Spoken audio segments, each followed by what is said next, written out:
Lovely. Good morning. Hope you can all hear me all right. We'll start with arm circles. So we'll start by swaying the arms side to side. Nice big. We'll pretend we're all doing Mexican wave together. Nice big stretch side to side. You can let the hips sway as well. Just waking up the whole body. We will be turning this into a full body circle. So let's just for now just get the benefits for the side of the neck, the shoulders, right down the side of the body as we go side to side. Take your time. The shoulder blades, feel that movement in the back of the body as we go side to side. Let's have one more like this each side. So maybe you can pause here a little bit more. Sometimes it takes a few seconds to really let the head hang. And melt down, melt down. No forcing, no forcing. We don't need to. Upper body weight of the skull. Enough to draw you down. And let's take it to the other side, and then we'll do a full big circle. So that when we do a circle, we're adding on that closed and open twist, so that we're adding on a rotation for the spine. Okay, you're ready. So as we take the arms overhead, we look to the side, we look back. Here's your closed twist. All the way down, hamstring stretch, maybe first of the day, reaching all the way a little bit back behind you, and then an open twist, opening this top arm. Let's have two more in this direction. Shoulders relaxed, try to let the head drop. Let's try and avoid holding tension in the neck. Spread the fingers, let's stretch the skin of the palms. Last time in this direction. Feeling maybe you can look a little bit further behind you, but don't worry if not. So if we're all met, let's take it to the other side. So we can take that slow side, last reflection, looking behind you, and then across the floor, looking behind, letting maybe the head loll back.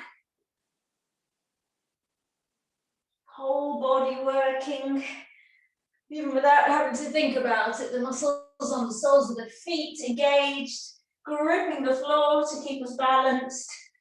All right, so we're ready. Shrug out the shoulders. We'll take the feet hip distance apart.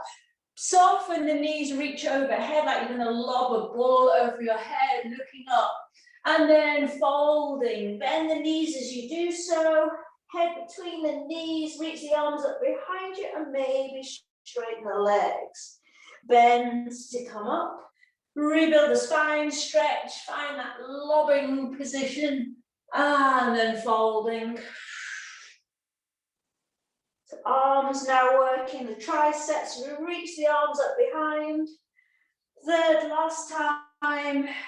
Nice big stretch, softening the knees, protect the lower back. Think more about the upper back bending. And the last time coming to a fold. Reaching into the fingers, dropping the head, crown of the head to the floor.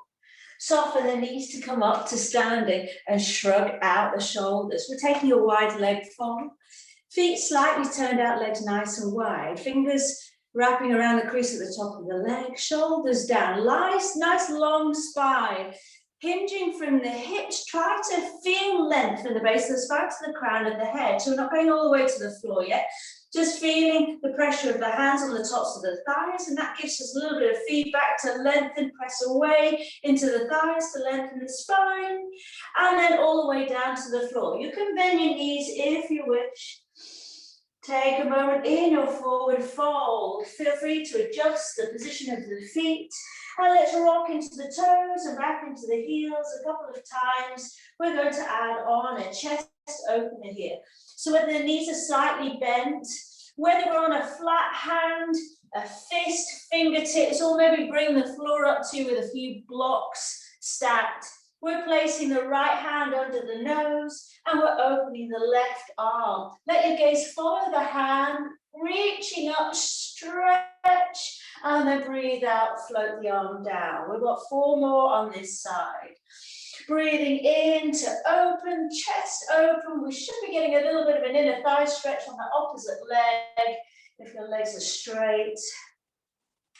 Any niggles in your neck, you can let the head hang. This is all about stretching the pecs and working into the scapula as we open.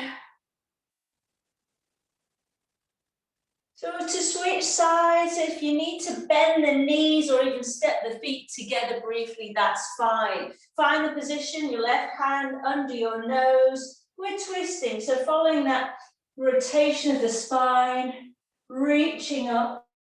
See if you can keep the arm, the palm open, and then the thumb almost turning to try to reach the wall behind you. So we're getting an external rotation of this lifting arm. So any niggles in your wrist, a fist is a nice alternative to a flat hand. And working with the breath, maybe one more on this side. Hands to the floor, fingertips to the floor, toe and heel, the feet in, head last to come up, roll up through the spine, roll up, rebuilding the spine from the base up. And at the top, rolling the shoulders back and down. Chairs, not everyone's favorite, but so strengthening. We'll have the feet at hip distance apart. Breathe in and lift the arms up. We're coming to a tall chair initially. So let's place the hands together and weight into the heels of the feet. Start to sink down. Feel heaviness in the pelvis, but really strong line in the upper body. So make sure you can see your toes and then readjust your head, ears and arms in line with each other. Feel the shape of that stretched zigzag. It's easy to feel a little bit of heaviness into the pelvis, very hard to keep that lift in the chest, length in the spine. I don't know whether that feeling of desperation ever goes in this position. It's so challenging.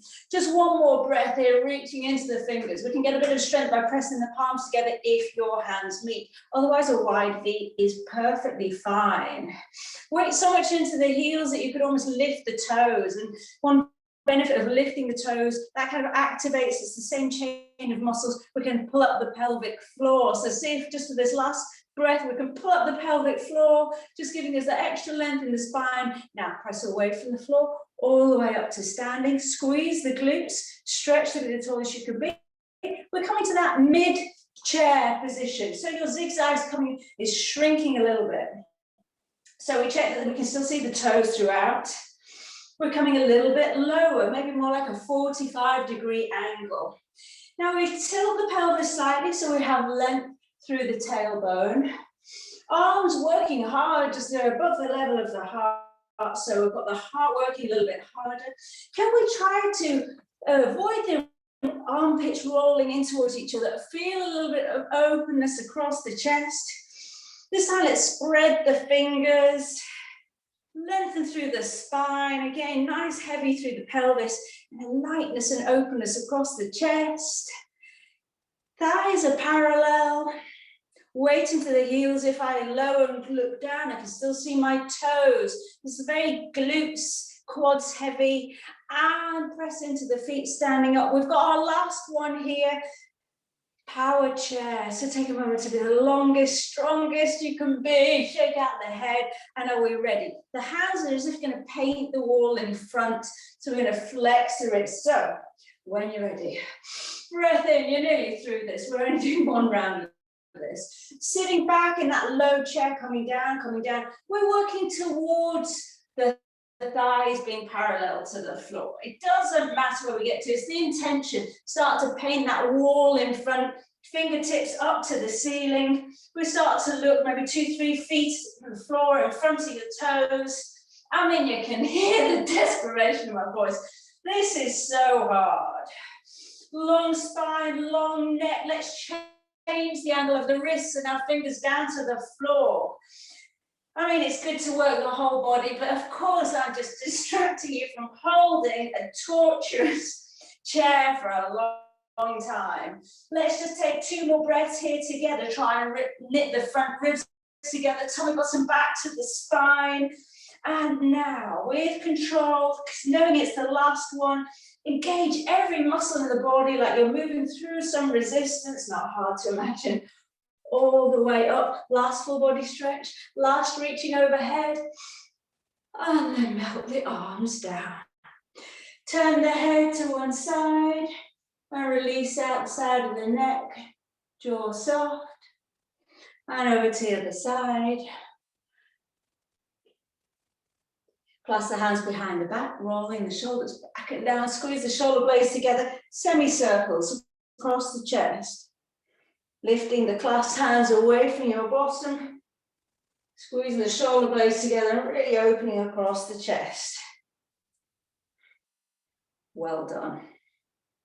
All right, we're going to take knee into the chest. If you've got a wall handy or a chair, that's great. Let's place the weight into the left foot, and we're going to hold behind the knee and draw the knee towards the chest.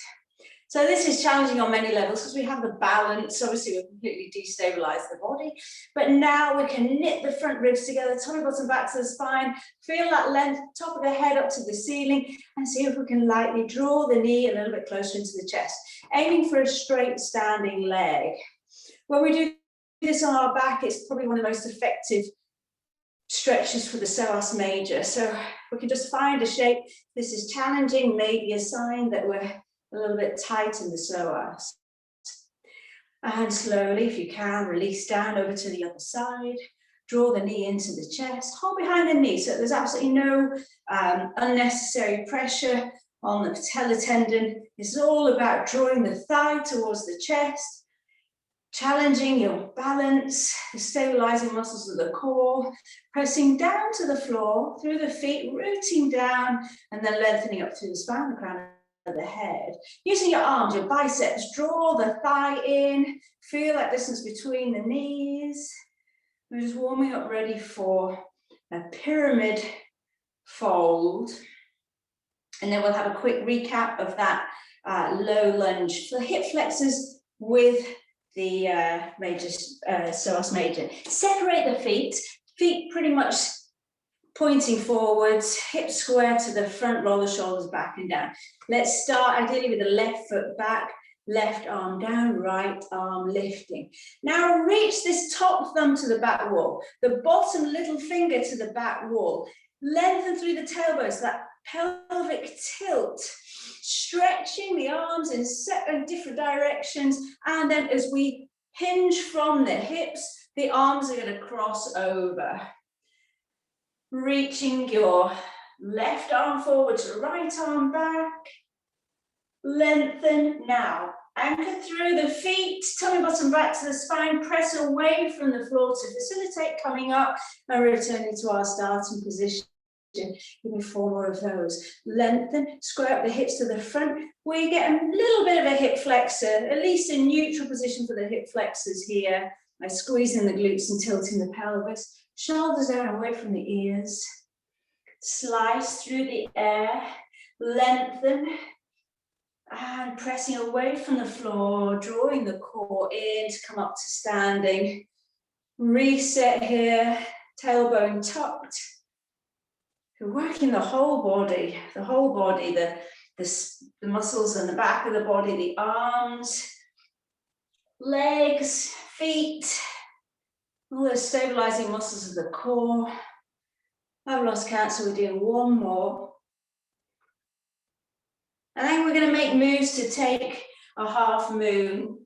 And it doesn't matter whether we lift the back leg, it's the intention.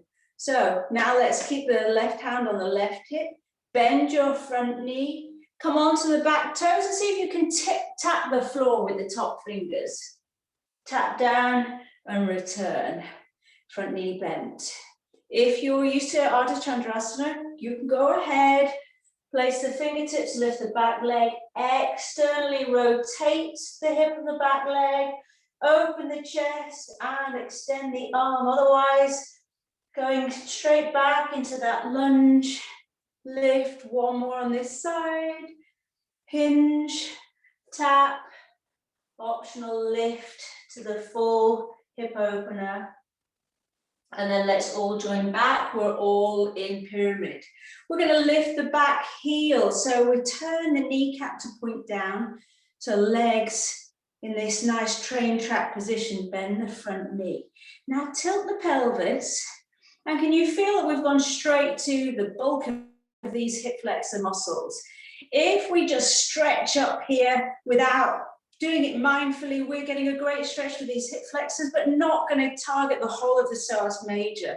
So to do that, we have got a pelvic tilt, but lean your chest forward slightly, drawing the ribs and lengthen. Now, when we at the top of an in-breath, we're drawing the pelvic floor, the diaphragm, the psoas major all the way up. So that's our best stretch. So leaning forwards, breathe in and stretch.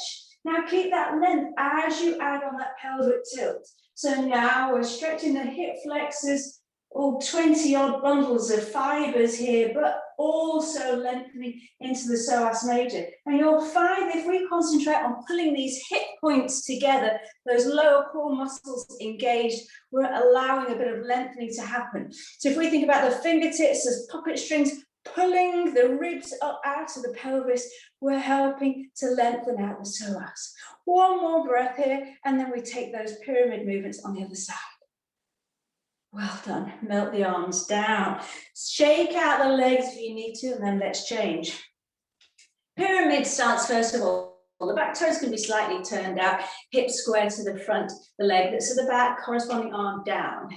Lift your other arm, deep breath in, top thumb to the back wall, little finger to the back wall, and as you breathe out, hinging from the hips, slicing through the air, quite a robotic movement, engaging the whole of the body. Tummy bottom back to the spine, pressing away from the floor so the legs stay active, helping us to rebuild the spine and lift up. Chest wide open, feel the work in the back of the body, drawing the arms back. Try to steady the breath and try to squeeze the glutes, press the feet into the floor, keep drawing these ribs together so we have the strength of the abdominals, helping to make a gliding, strong movement. Breathing deeply as you go. So if this is feeling quite intense, let's try and bring the intensity of the breath up to meet the intensity of the sensations in the body. So Ujjayi breath, ocean breath is great here. On the next, we're going to transition to that half moon position. So we'll be bending the front knee, back hand, back hip, fingers ready to tap the floor, or at least get that dip down towards the floor and then stepping back. So anywhere along this path of bending your front knee, hinging, and maybe tapping, maybe lifting the back leg, maybe opening the hip, maybe lifting the arm. Anywhere along that path is all a good journey to be on. And also it'll be maybe different on one side, so be patient, maybe just loading on that front leg, so strengthening. So you're doing amazing things, no matter which level you take this to.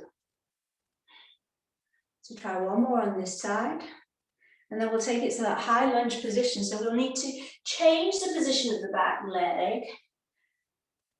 So we'll come up onto the ball of the foot and swivel the knee to point forwards, tricky on the balance. So the front knee bent. First of all, just have a go at tilting the pelvis, and you get quite an aggressive stretch for the hip flexors. So back off slightly, draw the front ribs together, the hip points together, feel that length with the ribs lifting away from the pelvis as we lift the arms. So stretching the body, reaching, and then adding a pelvic tilt. Breathing deeply. Keep thinking about tummy bottom back to the spine, and have that awareness of how the impact of the in-breath, lifting everything, lifting so many elements here. So feel like we're lifting the ribs out of the pelvis. Breathing deeply. We can keep the back leg straight. The pelvic tilt gives us a stretch for the other hip flexor muscles. You're nearly there. Breathing deeply. Enjoy the length. Wonderful. Slowly lower the arms, bend the back knee, and have a shake out of the legs. We're coming down onto all fours, and we'll be staying on the mat for the last 10 minutes. So when you're ready, find your bit of knee padding if you need it. And let's take a roll down and meet on all fours. So we'll be taking a cat-cow just to find ourselves on the mat. So breathing in and looking up. Breathing out, arching the back, separate the shoulder blades, press away from the floor. We're going into a glute lift, starting with the right leg. So flex the foot, lift. Now we want to keep the pelvis in a nice neutral position. So without hiking up the right hip, it's a glute squeeze and press. Without much imagination, we can start to feel as though we're loading some bricks on the back of that thigh, and we squeeze up and lift for 10, 9, keep going. So I'm avoiding an arch in the lower back. We're loading onto the glutes and the top of the thigh. If you've got any niggles in your wrist, this works perfectly well on your forearm. Keep the foot flexed, squeeze, keep thinking about a weight on the back of the leg. Long spine, long neck, shoulder down away from the ears. We're squeezing up, last couple. The seated twist is going to feel so good after this. All right, same leg, knee out to the side. See if you can keep the knee and ankle in the same height from the floor. So we lift, the ankle's lifting too, like a dog cocking its leg at a tree. Lift, squeeze and closing. Imagine you're trying to squeeze a cushion between your knees. Long spine, long neck, lift. And against some resistance, closing. So strengthen the hips, mobility in the hips, working the glutes, hamstrings. We spend so much time taking yoga, stretching the hamstrings. It's good to actually build up a little bit of strength. Squeeze and lift. I know that lower hip will be feeling this as well. Squeeze. One more on this side, and then we're going to the other side. And then those seated twists will be lovely. So when you're ready, you can tuck the toes and just have a little reset of the hips, but then we're going straight onto the glute lifts for the left leg. So plant the hands, shoulders over the wrists, lift that left leg. Now feel length in the spine, shoulders down, hips level. So if you've got your balance, feel free to put your spare hand on the lower back. Foot flex, and we're lifting. Squeeze. Now if we keep the gaze down at the floor, we'll have a nice long back of the neck. So the top of the head is reaching forwards. I could put a tray of tea on your back and you wouldn't be spilling them because the hips are level. Squeezing and lifting. Last couple, and then we take the knee out to the side. Throughout, shoulders down. Particularly at this time, it's easy to let the ribs flare, the belly flop. Pull the belly away from the floor. And the knee opening. Lift the knee and the ankle out to the side. Work against some imagined resistance to close and open. Try to go for a gliding movement rather than thinking, here's the destination, here's the destination. Try to work through those movements and do take a break if you need to. Child pose, thankfully, is always there waiting for us. So the gaze is down, neck long. Remember, if I put my finger down the back of your neck, no lumps of flesh there. Nice long back of the neck. Using the lats on the side of the body to keep the shoulders down away from the ears. Amazing. And sit back on your bottom.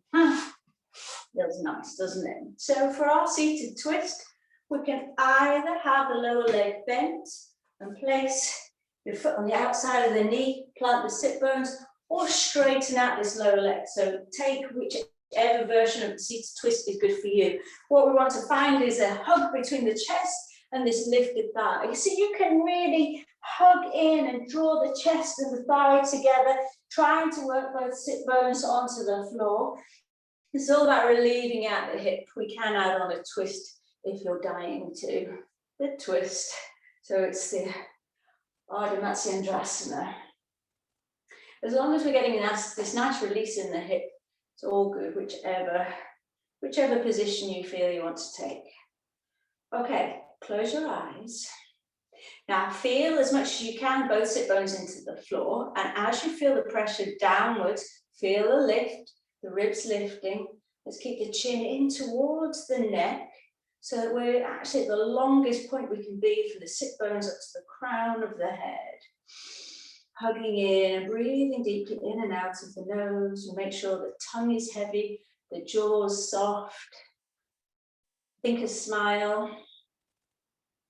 Even if you just don't feel like it, just let's take control of how we feel and actually tell our body, no, everything's okay.